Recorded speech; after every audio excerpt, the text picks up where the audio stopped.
across the street from ASU's Walter Cronkite School of Journalism is the sculpture entitled Her Secret is Patience.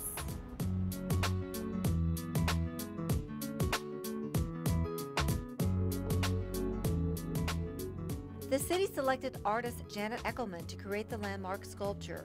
But what was her inspiration? I was working on this project and I came across a line from Ralph Waldo Emerson, the American poet. Adopt the pace of nature, her secret is patience. And that began to explain everything about this place, this sculpture. The artist said she was inspired by the city's open sky, its monsoon cloud formations, and the desert flora, which she said bloomed slowly and patiently, much like the city has. I interviewed the ASU Geology Museum curator, and he told me this area was covered with oceans at one time, and the fossil record shows marine life lived here. So I also liked the idea that this would be the structure of desert plants, it would be the structure of storms in the desert, monsoon clouds and tornadoes, but it could also be read as some prehistoric marine life, some large animal that somehow is misplaced in its time period. The piece is designed to shift with the wind, making it a fluid addition to an evolving city. Designers, engineers, fabricators, and subcontractors were all involved in this project. Cade Industries, which designed and fabricated the art, has already been recognized for their work. The award we obtained last year was from the Structural Engineer Association of Arizona. It was the Excellence Award that they give every year to a structure that represents the essence of structural engineering, something that it's outstanding, something that goes beyond the boundaries of what engineers do every day. There are two distinct parts to this sculpture, with the first being the structural towers and rings. And those are all out of steel, which has been painted with a very high quality automotive paint finish, and included formed sections of the tower as well as the straight sections of the tower. The rings themselves are primarily pipe, large diameter pipe, which is pre-rolled into a very organic shape. And then the second component will be the art itself, and that is where you have the polyester net, which is completely woven and formed into strands and rope. It's a part of the work that has its own vocabulary, frankly. The individuals who make nets have an entire vocabulary. This is some of the twine that makes up the netting. Because I was a painter before a sculptor, I actually mix the colors in the twine. So this has purple and orange, and there are 3 or 4 colors in some of those twines. Then they are machine knotted into special patterns, and then they are hand knotted to create a multi-layer 3-dimensional form that is different from all angles. There are some interesting side stories about the actual art.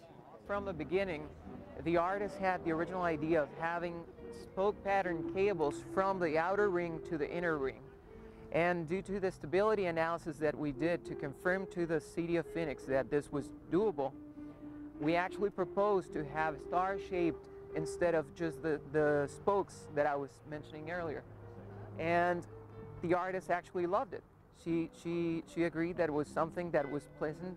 It was confirming what her concept was. And this is a sign where art and engineering marry, and we're really glad. This new city park is going to define the downtown area, bringing people together to study, to meet, to have lunch, and just to enjoy the beautiful surroundings.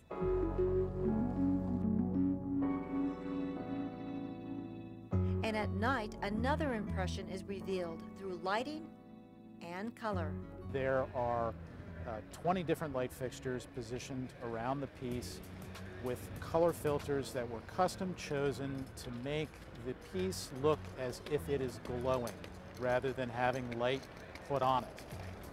The other element is there's a very sophisticated control computer that will change the lighting night by night throughout the course of the year. So it will gradually undergo different changes in color, different changes in shading, bright, dim. Deep did all the math and engineering for the lights to complement the color of the nets.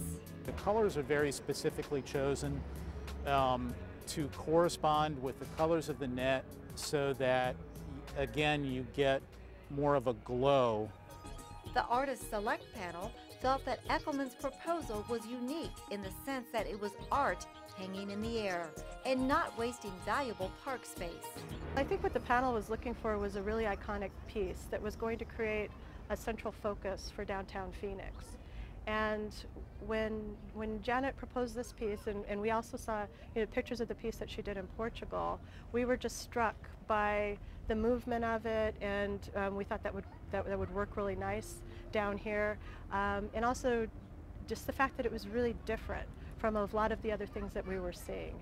We really wanted something that would create an identity for downtown Phoenix and wouldn't be something that you would see anywhere else. Some say the city is going through a renaissance downtown.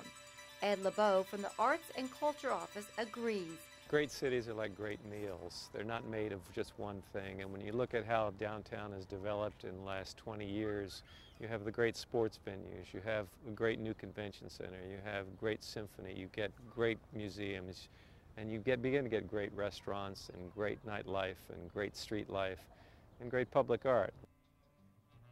This sculpture is already creating a buzz and adding to the experience of being downtown.